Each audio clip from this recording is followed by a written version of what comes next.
Kembali lagi di Midnight Live. Langsung saja kita hadirkan di Studio 1 Midnight Live.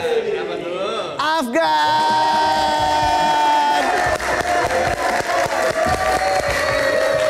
Selamat datang Afgan.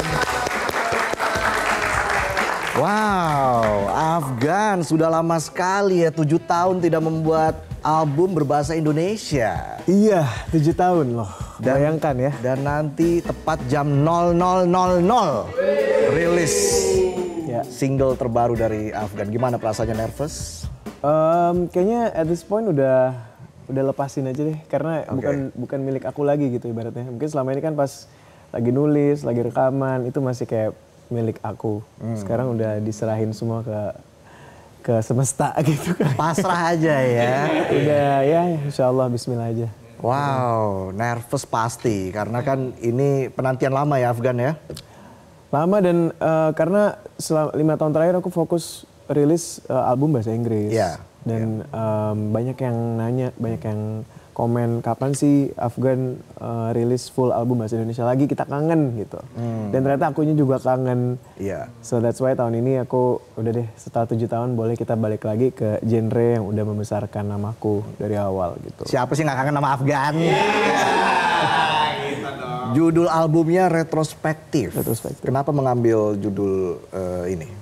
Retrospektif kan itu maknanya adalah kita melihat ke belakang untuk mempelajari apa yang sudah terjadi dari segala kesalahan dan semua yang sudah terjadi untuk kita bisa lebih baik lagi ke depannya gitu. Jadi aku ngerasa ini pas banget dengan cerita-cerita yang mau aku bagikan di album ini. Karena ini cerita hidupku ya for the last year. Yeah. Dan juga secara tema aku balik lagi ini ke genre yang zaman dulu gitu ya. Jadi pas lah gitu, masuk secara tema dan juga maknanya sesuai gitu. Makanya that's why aku namain albumnya Retrospektif. Apa yang paling menantang ketika membuat atau menyusun album ini ya? Yang paling menantang adalah proses rekamannya sih buat aku. Karena menguras emosi. Menguras emosi. Karena kan pas nulis tuh kan kita benar-benar mengeluarkan semua emosi yang ada ya. Gitu dari semua, ya ada yang sedih, ada yang marah, ada yang hopeful, ada yang sangat vulnerable. Tapi pas rekamannya kan kita harus mengingat kembali emosi itu kan. Jadi itu yang paling sulit buat saya. Kemarin pas rekaman emang sangat emotionally cukup drain. Cuma pas udah selesai albumnya saya denger lagi, saya ulang-ulang, oh ini benar-benar album yang juga menyembuhkan saya gitu. It's healing buat saya. Menyembuhkan kamu? Iya. Ini maknanya dalam banget loh. Iya, jadi aku ngerasa album ini perlu untuk aku bikin gitu. Oke. Buat aku bisa heal dari semua emosi-emosi yang negatif lah gitu ya. Iya. Dan harapannya sih bisa heal juga teman-teman yang mendengarkan albumnya nanti gitu. Bahkan mencari inspirasinya sampai ke Ubud, Bali. Biar lebih tenang, biar lebih fokus ya. Bener, karena butuh ketenangan pada saat itu bikinnya bulan Februari. Kayaknya di Jakarta terlalu hektik ya. Oh gitu. Terus ya udah bikinnya di Ubud, setengah di Ubud dan setengah lagi di Jakarta. Dan di tengah-tengah lagi proses pembuatan album ini aku sempat pergi naik haji 2 minggu. Jadi balik naik haji tuh kayak punya pemahaman yang lebih dalam lagi lah tentang hidup. Iya. Dituangkan lagi di album ini. Wow, Ya, maknanya dalam sekali. Cukup personal lah, sangat personal. Sangat personal, ya. Apa sih yang bikin kamu nervous dalam kehidupan sehari-hari begitu ya? Tidak hanya dalam menciptakan sebuah lagu. Yang bikin aku nervous dalam kehidupan sehari-hari? Iya, misalnya kamu lagi kemacetan atau persiapan manggung atau apa aja tuh. Biasanya kamu bagaimana membuat rasa nervous kamu itu bisa berkurang? Kalau sekarang sih kayaknya saya udah mulai lebih berserah ya. Lebih ikhlas tadi ya? Ngejalanin hidup kayaknya ya berserah aja karena tawakal kali ya bahasanya. Iya. Atau mungkin kamu sudah mencapai titik di mana kamu merasa diri kamu puas? Belum lah. Masih banyak lagi mimpi besarnya ke depan? Masih banyak. Saya kayaknya nggak pengen mencapai titik puas ya karena nanti jadinya stuck di situ terus. Iya. Jadi kayaknya saya masih pengen belajar banyak. Saya lagi mau lagi mendevelop label sendiri, lagi memproduce artis baru juga. jadi saya mau belajar producing juga gitu. Jadi banyak hal dan mimpi besar yang ingin dikerjakan lagi ke depan ya Afgan ya. Dan dalam pembuatan album ini bahkan katanya Afgan menulis 6 lagu hanya dalam waktu 5 hari.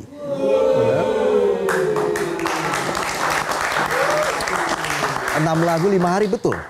Iya, 5 hari saya jadi 7 malah ya. Jadi sehari kadang-kadang 2 lagu. Mungkin karena pada saat itu emang udah butuh banyak outlet untuk ngeluarin ya. Kayak banyak yang terjadi di hidup saya. Jadi kayak udah kita nulis. Dan ini juga saya kerjain sama Petra Sihombing, sama Kamga. Dan akhirnya nanti di tengah-tengah perjalanan prosesnya ada Bilal juga.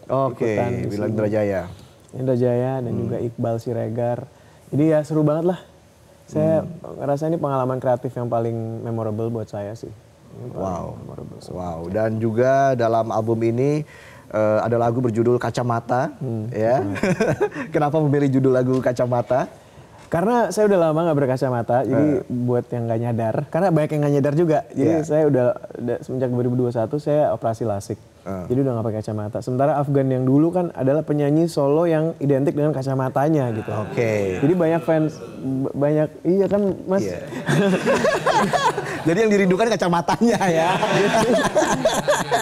banyak penggemar saya tuh kayak komen, aduh kangen Afgan yang berkacamata lagi. Banyak banget itu saya baca, terus akhirnya ya udah deh bikin lagu judulnya Kacamata, sekalian saya mulai pakai kacamata lagi nih di lagu ini khusus buat kalian semua yang kangen gitu. Iya itu sederhana ya, tapi maknanya dalam karena ini yang seperti kamu bilang tadi ya, ini membawa kita kembali ke Afgan di masa lalu, baik dari segi musikal dan juga dari segi penampilan ternyata ya. Ini buat yang rindu sama Afgan berkacamata, khusus di lagu ini kembali berkacamata. Tapi dalam lagu Kacamata ini sendiri, apa makna kacamata di sini sebenarnya? Kacamata sebenarnya lebih dari sekedar kacamata ya. Ini kan liriknya kalau pas kacamata itu lebih kayak mempunyai perspektif yang baru gitu. Walaupun situasi dalam hidup kita belum berubah, yang penting cara kita melihat situasi itu sudah berubah. Cara kita melihat situasi itu baru lah gitu. Jadi kan biasanya kan kalau ada pertanyaan, bagaimana dari kacamata Anda melihat hal ini? Seperti itu, iya. Bahkan Afgan juga akan menggelar pertunjukan langsung untuk menyanyikan lagu-lagu dalam album retrospektif ini. Ya, wow, kapan ini? Desember tanggal showcase-nya ya? Di Malaysia, di KL. Di Malaysia? Justru malah di KL duluan. Tanggal 5 Desember, terus insya Allah mudah-mudahan habis itu bisa nyusul di Jakarta. Kita mau bikin konser tunggal lagi tahun depan, insya Allah. Bismillah. Wow, tapi fans kamu di Malaysia juga banyak loh. Ya. Alhamdulillah, fanbase-nya cukup suportif di sana. Gitu. Jadi kita bikin showcase di Malaysia. Mungkin yang di Indonesia bisa terbang ke Malaysia sekalian liburan. Makan nasi lemak. Kalau penonton sih siap lah ya. Ya siap, tapi dibayarin. Dibayarin tim Metro TV bisa nggak? Tinggal masalah waktunya aja kan. Tinggal masalah waktunya. Yang penting waktunya pas kan. Harapan terbesar Afgan untuk album retrospektif ini? Harapannya sih semoga bisa menyembuhkan hati orang banyak seperti album ini menyembuhkan hati saya gitu. Gitu. Itulah. Harapan Afgan untuk Indonesia? Harapan saya buat Indonesia panjang nih harapannya ya. Nggak apa-apa, durasi kita juga panjang. Harapan saya sih bukan di Indonesia ini, negara ini sangat indah dan kaya, orang-orangnya baik, sangat berpotensi, dan musik scene-nya, kreatif industrinya luar biasa, nggak kalah sama negara lain. Tinggal diurusnya aja yang benar sih menurut saya. Kalau diurusnya yang benar, niat semua yang mengurus negara ini niatnya adalah ingin membangun. Saya rasa sih ya nggak ada yang nggak mungkin buat kita gitu. Jadi ya itu doang sih pesannya. Khusus untuk industri musik, mungkin apa yang ingin kamu sampaikan di sini agar industri musik kita ke depan lebih besar lagi dan lebih bisa bersaing lagi dengan dunia internasional? Justru kalau buat saya sih yang paling penting itu sih yang kemarin diributin collection royalty dibenerin aja dulu, karena banyak pencipta lagu yang mungkin sudah lama nggak produktif. nggak bisa punya income gitu. Ya. Jadi itunya aja dulu menurut saya dibenerin, ekosistemnya yang dibikin yang sehat, dan banyak kok sistem-sistem di luar negeri yang bisa kita ikutkan, bisa kita contoh gitu. Ya. Kenapa kita nggak mau ikutin mereka yang udah lebih develop? Itu dia. Ya. Afgan juga pastinya punya pesan ya untuk musisi-musisi muda tanah air yang saat ini mungkin sedang mengepakkan sayapnya di dunia tarik suara yang semakin kompetitif ya, Afgan ya. Apa yang ingin kamu sampaikan kepada musisi-musisi muda tanah air saat ini? Menurut saya sekarang udah banyak banget platform yang bisa membuat kalian men-showcasekan musik kalian. Ya. Jauh lebih mudah daripada waktu saya dulu mulai, 17 tahun yang lalu. Dulu kan konvensional ya, maksudnya hanya beli di toko kaset, promo di konvensional media. Sekarang kayaknya bisa upload kapanpun dan kalau emang musiknya bagus bisa diterima. Ya. Jadi justru ini saatnya kalian untuk berkarya sebebas-bebasnya gitu. Oke. Jadi ya. Ya kalau flashback 17 tahun lalu, dulu gimana tuh? Apa yang kamu paling merasakan sangat menantang saat itu ketika memulai karir sebagai seorang musisi? 17 tahun yang lalu saya harus benar-benar konvensional ya caranya, bener kayak promonya di ya sampai sekarang juga harus tetap ya radio, TV gitu. Tapi lebih walaupun nggak se-accessible sekarang platformnya, cuman menurut saya sekarang lebih menantang karena sekarang saking platformnya accessible, ratusan ribu lagu baru tuh muncul tiap minggu, jadi atensi orang tuh kebaginya banyak. Kalau dulu mungkin lebih selected ya, jadi kita mau promo apa, keterimanya lebih gampang, keserapnya lebih gampang sama masyarakat. Kalau sekarang memang lebih challenging, harus di TikToknya aktif, di Instagramnya aktif, sering-sering bikin konten kayak gitu. Jadi ya memang udah berubah sih zamannya. Sering bikin konten buat berkarya, ya. Nggak cuma buat pencitraan, gitu, ya. Setuju. Oke, pasti udah nggak sabar kan? Ingin melihat penampilan Afgan. Kapan lagi nonton Afgan di Midnight Live?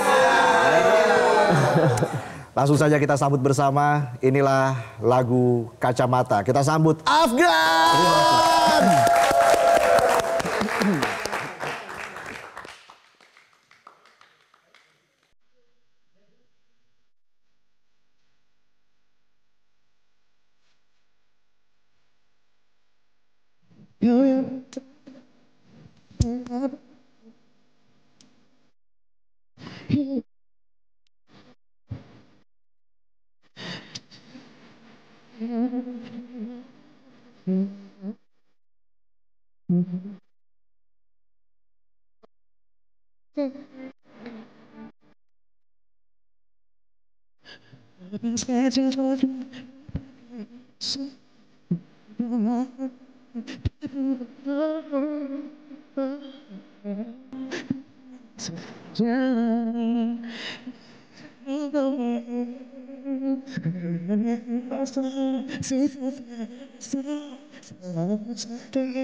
Ku bisa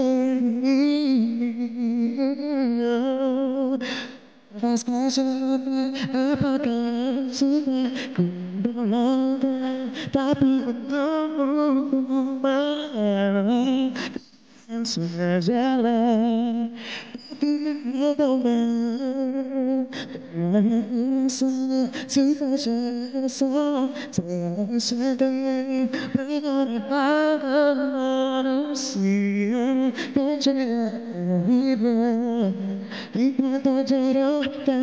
ku tak bertemu.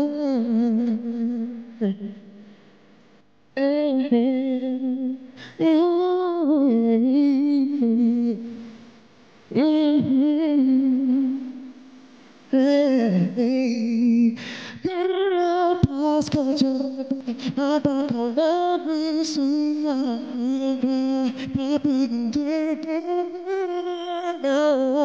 ku bilang saja ini tergadang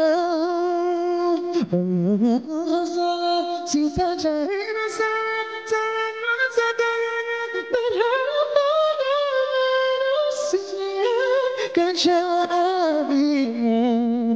kita tak jodoh, tapi kita bertemu.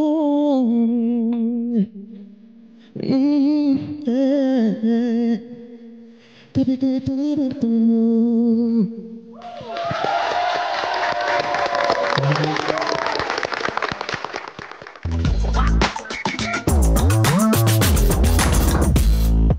Jelajahi cara baru mendapatkan informasi. Download Metro TV Extend sekarang.